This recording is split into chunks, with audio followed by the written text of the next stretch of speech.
Raja yang sudah tua pun menyerahkan tahtanya kepada putri bungsunya yang bernama Purbasari. Purbasari, kemarilah.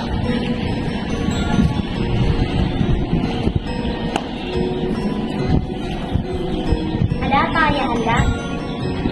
Purbasari, aku berikan tahta dan kerajaanku kepadamu sebagai penerusku. Baiklah, Ayah. Melihat hal itu, putri sulungnya yaitu Purbararang merasa kesal dan iri karena sejatinya dalam sejarah tradisi penyerahan tahta diberikan kepada putri sulung. Akan tetapi raja lebih memilih Purbasari karena sifatnya yang baik dan bijaksana.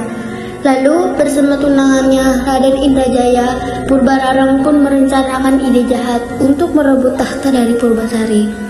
Mereka pun menemui dukun sakti bernama Nironde untuk dibuatkan ramuan jahat. Kakanda, bagaimana ini? Ayahanda memberikan tahtanya kepada Purbasari, padahal aku adalah anak sulungnya. Wah, ini tidak bisa dibiarkan. Seharusnya tahta itu diberikan kepadamu. Aku punya ide. Bagaimana kalau kita bertemu dengan Nironde? Ide bagus. Ayo kita ke sana sekarang.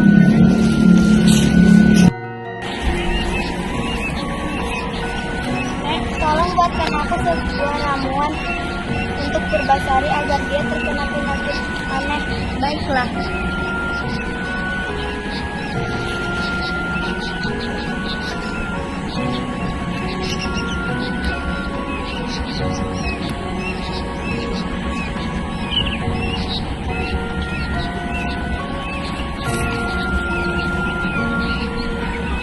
Berikan ramuan ini ke dalam minuman Purbasari, karena tidak selang lama dia akan terkena penyakit aneh. Terima kasih, Nek. Sebagai imbalannya, terimalah sekantong nasimu. Sama-sama. Sampainya di istana, Purbararang pun bergegas untuk menyampurkan ramuan jahat itu ke dalam minuman Purbasari.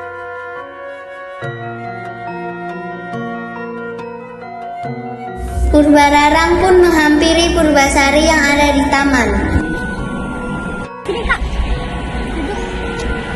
Ini Kakak bawakan minuman. Pasti kau haus, kan? Wah, terima kasih ya, Kak. Kebetulan aku juga sedang haus. Akhirnya, rasakan itu Purbasari. Baru meminum sedikit, tiba-tiba tubuh Purbasari muncul bintik hitam yang aneh. Badanku gatal ya. Ada apa ini? Mengapa tubuhku menjadi seperti ini? Ayahanda, lihatlah Purbasari. Dia terkena penyakit aneh. Pasti terjadi karena melanggar tradisi kerajaan. Karena memang seharusnya aku yang menjadi ratu. Asingkan saja dia dari kerajaan ini. Aku takut kerajaan ini juga terkena penyakit aneh itu. Terhasut oleh omongan Purbararang, Raja Prabu Tapa Agung pun menemui Purbasari di taman. Purbasari, apakah engkau rela jika engkau diasingkan ke hutan dan kakakmu yang menjadi ratu? Tapi, baiklah ya. Keesokan harinya, Purbasari diantar oleh Patih Uwabatara ke dalam hutan. Ia membuatkannya pondok dan berjanji untuk membawakannya makanan setiap hari.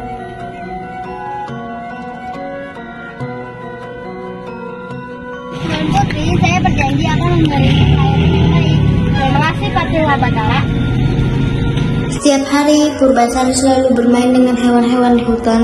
Dan pada suatu ketika, saat Purbasari sedang bermain, dia dikejutkan dengan kedatangan seekor lutung.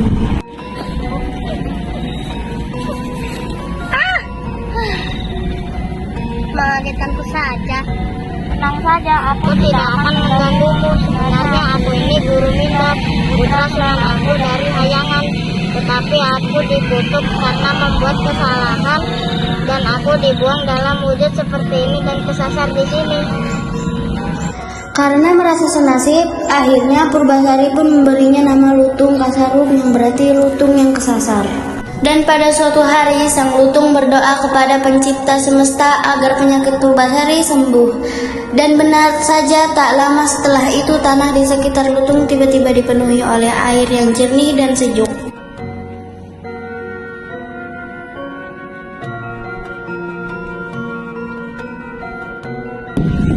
Ia pun mengajak Purbasari untuk berendam di telaga itu.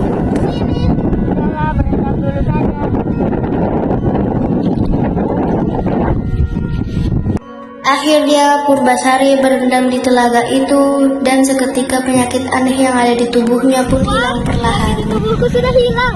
Terima kasih, Lutung. Sama-sama.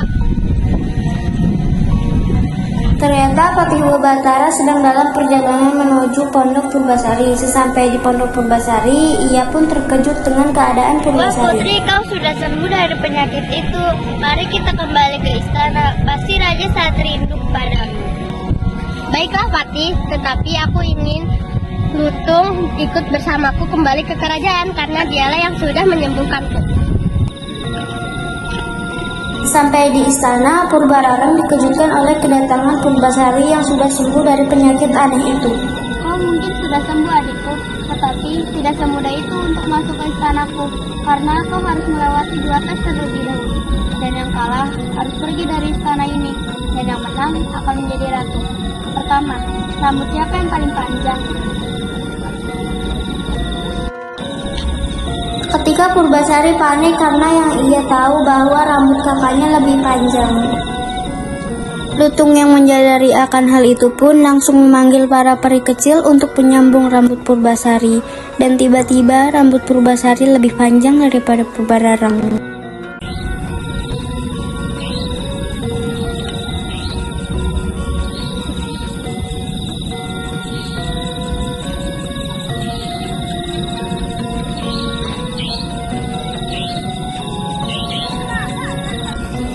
Mungkin kau bisa menang pada babak ini, tetapi kau pasti akan kalah. Baiklah, kedua. Adu Tunangan Purbararang yaitu Raden Indrajaya terkenal dengan kegagahan dan ketampanannya.